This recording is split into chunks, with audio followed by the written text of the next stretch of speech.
Ja, Servus, grüß dich und moin, schön, dass du wieder eingeschaltet hast hier auf dem Kanal. Ich möchte gerne einmal ganz kurz auf den Ukraine-Konflikt eingehen. Was sind die geopolitischen und geostrategischen Hintergründe? Das hängt zusammen mit der Meckender Doktrin und war auch Grundlage für das Eingreifen des Ersten und Zweiten Weltkrieges, der Nachkriegspolitik und der heutigen Politik. Das möchte ich natürlich nicht nur behaupten, sondern werde das im Anschluss mit einem Video, und zwar nicht von mir, sondern das, was ich erzähle, von einem der Thinktanks der USA euch zeigen und hier anschließen. Ich werde das Video auch noch einmal dann separat ohne meine vorherige Ansprache hochladen, dann könnt ihr das vielleicht auch noch einfacher teilen. Aber das ist wichtig, um zu verstehen, was hier weltweit läuft. Doch was habe ich jetzt erst einmal gemacht? Also, nachdem die Ukraine am Donnerstag wieder einmal die abtrünnigen Republiken oder Volksrepubliken Luhansk und Donetsk befeuert hat, hat ja dann die militärische Führung der Volksrepubliken die Zivilbevölkerung evakuiert und Richtung Russland geschickt. Aber die 18- bis 55-jährigen Männer durften das Gebiet nicht verlassen. Sie sind wehrpflichtig und müssen dann für die Verteidigung zur Verfügung stehen. Das heißt, es kann hier eskalieren und solche geopolitischen Risiken willst du absichern. Das haben wir auch gemacht. Nachdem das rundkam, haben wir zum Beispiel die Depots der Kunden abgesichert mit einem Short-Zertifikat, ja, vierfach gehebelt. In dem Fall war das von Tobel.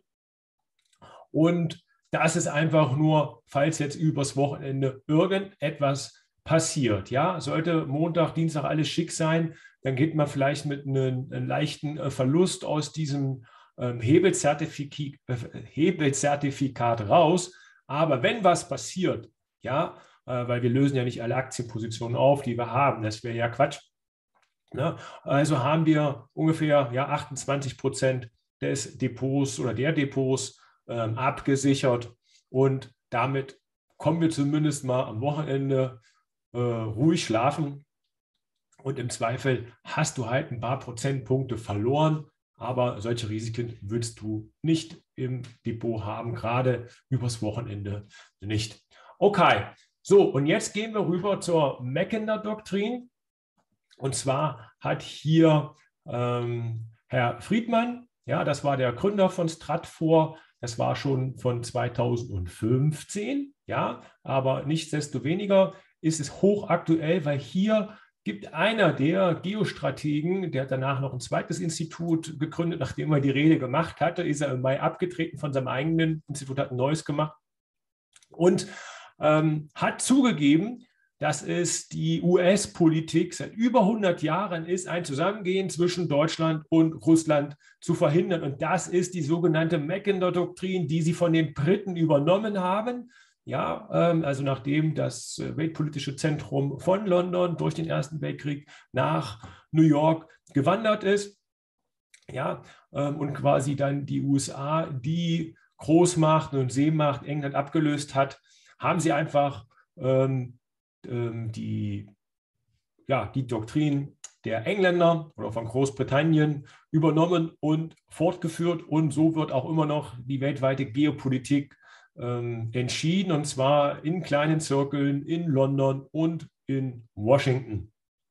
Ja, und jetzt springen wir rüber zu dem Video. Und wenn es euch gefallen hat und ihr was dabei gelernt habt, weil ihr lernt es sonst nicht in der Schule, egal ob du Real, Hauptschule machst oder Abitur oder später im Studium, ihr werdet davon in der Regel nichts mitbekommen, weil leider sollen ja alle dumm bleiben. Ja, oder zumindest die Mehrheit. Von daher habt ihr ein bisschen Geschichtsunterricht, ein bisschen geopolitische Bildung und könnt vielleicht mal hinterfragen, ob wir nicht die ganze Zeit oder viele in Deutschland angelogen werden, und zwar nicht nur in einem Bereich, sondern in vielen Bereichen und ob nicht oftmals das Gegenteil von dem, was erzählt wird, doch wahr sein könnte. Ja, aber überprüft es selber, was ich erzähle und schaut euch jetzt das Video an. Ich melde mich schon mal ab. Tschüss, sagt euer Stefan Bode hier aus Hannover. My name is Nick Brand. I'm the Director of Corporate Programs at the Chicago Council on Global Affairs, and thank you all for joining us this evening. I'd like to take this opportunity to welcome George Friedman to the Chicago Council. I believe it's his first time here, so thank you so much for being with us. No place is really pacific for very long. I mean, neither the United States, we have constant wars, okay? Europe will, I suspect, not return to the 31 years, but it will return to humanity. They will have their wars, they will have their peace, they will live their lives. It will not be 100 million dead, but the idea of the European exceptionalism, I think, is the one suffering the first death. There will be conflict. There was conflict in Yugoslavia, and there's certainly conflict now in Ukraine. As to the relationship to the United States, we no longer have a relationship with Europe. We have a relationship with Romania, we have a relationship with France. There is no Europe to have a relationship with. We have other foreign policy interests. So, the primordial interest of the United States, over which for a century we have fought wars, the First, Second Cold War, has been the relationship between Germany and Russia, because united they are the only force that could threaten us, and to make sure that that doesn't happen. If you're a Ukrainian, is essentially reach out to the only country that will help you, which is the United States. Last week, 10 days ago, General Hodges, Commander of U.S. Army Europe, visited Ukraine.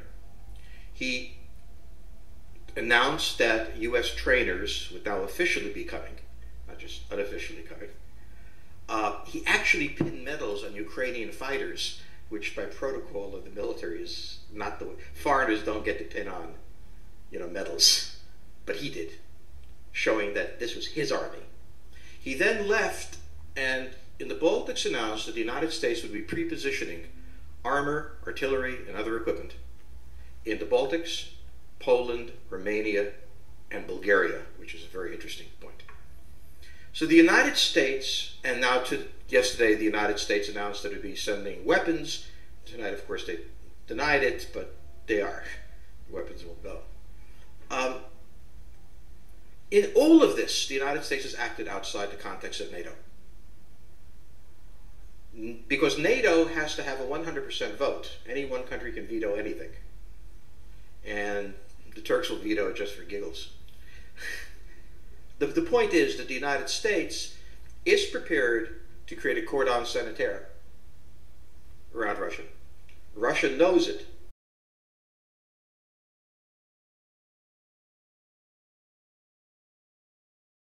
Russia believes that the United States intends to break the Russian Federation. I think that, as Peter Lorre put it, we don't want to kill you, we just want to hurt you a little bit. Either way, we are back in the old game. And if you go ask a Pole or a Hungarian or a Romanian, they live in a totally different universe from a German. And they live in a totally different universe from a Spaniard. So there is no commonality in Europe. The United States has a fundamental interest. It controls all the oceans of the world. No power has ever done that.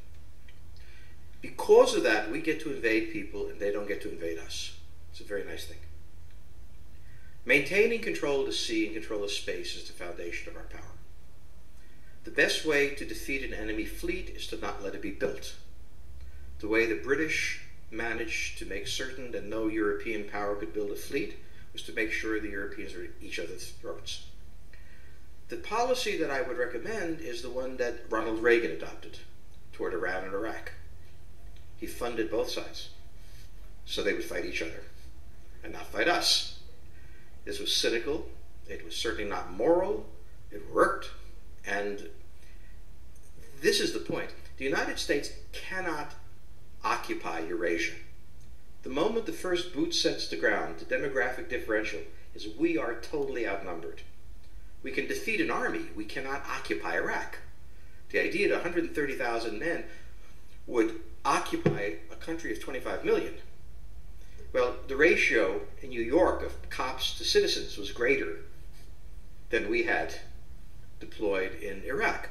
So we don't have the ability to go across, but we do have the ability to, first, support various contending powers so they concentrate in themselves with political support, some economic support, military support, advisors, and in extremis do what we did in Japan, in Vietnam, in Iraq, and in Afghanistan, spoiling attacks. The spoiling attack is not intended to defeat the enemy. It's intended to throw him off balance. What we did in each of these wars, in Afghanistan, for example, is we threw Al-Qaeda off balance. The problem we have, since we're young and stupid, is that having thrown them off balance, instead of saying, okay, job well done, let's go home, we said, well, that was easy. Why don't we build a democracy here? This was the moment of dementia that came in.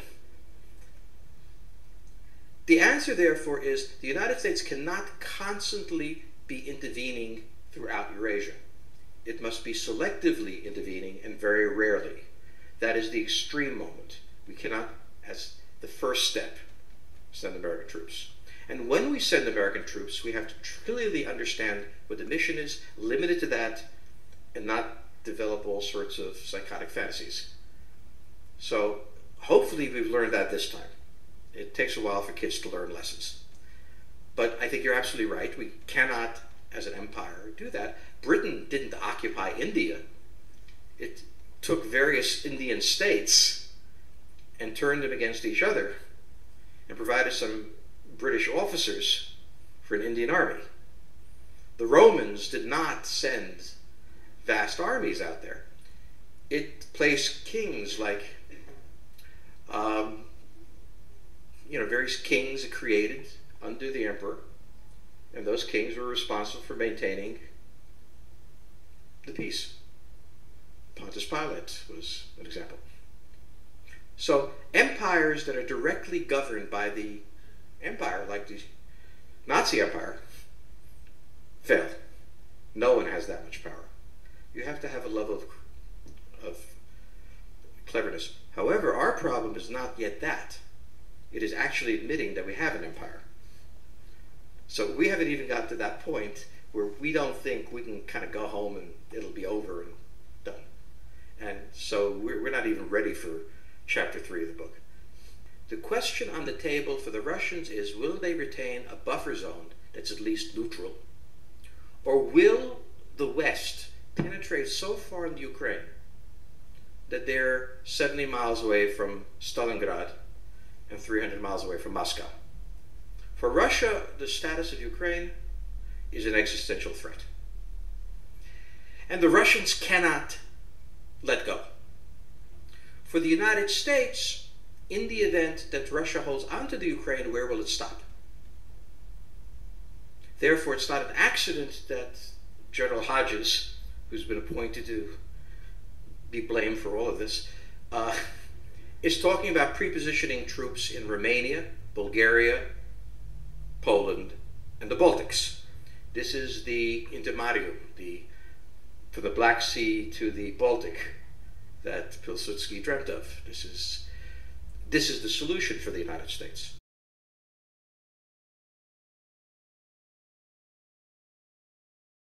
The issue to which we don't have the answer is, what will Germany do? So the real wild card in Europe is that as the United States builds its cordon sanitaire, not in Ukraine, but to the west, and the Russians try to figure out how to leverage the Ukrainians out, we don't know the German position. Germany is in a very peculiar position. Its former Chancellor, Gerhard Schroeder, is on the board of Gazprom. They have a very complex relationship to the Russians. They must export. The Russians can take up the export. On the other hand, if they lose the free trade zone, they need to build something different. For the United States, the primordial fear is Russian capital, Russian technology, German technology and German capital, Russian natural resources, Russian manpower, as the only combination that has for centuries scared the hell out of the United States.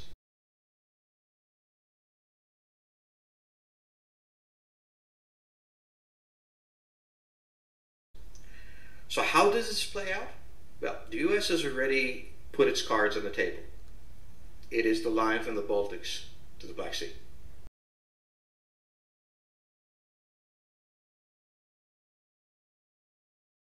For the Russians, their cards have always been on the table. They must have at least a neutral Ukraine, not a pro-Western Ukraine. Belarus is another question. Now, whoever can tell me what the Germans are going to do is going to tell me about the next 20 years of history. But unfortunately, the Germans haven't made up their mind. And this is the problem of Germany always. Enormously economically powerful, geopolitically very fragile, and never quite knowing how to reconcile the two. Ever since 1871, this has been the German question, the pure question of Europe. Think about the German question, because now it's coming up again. That's the next question that we have to address. And we don't know how to address it. We don't know what they're going to do. And unfortunately, that's all we have time for this evening.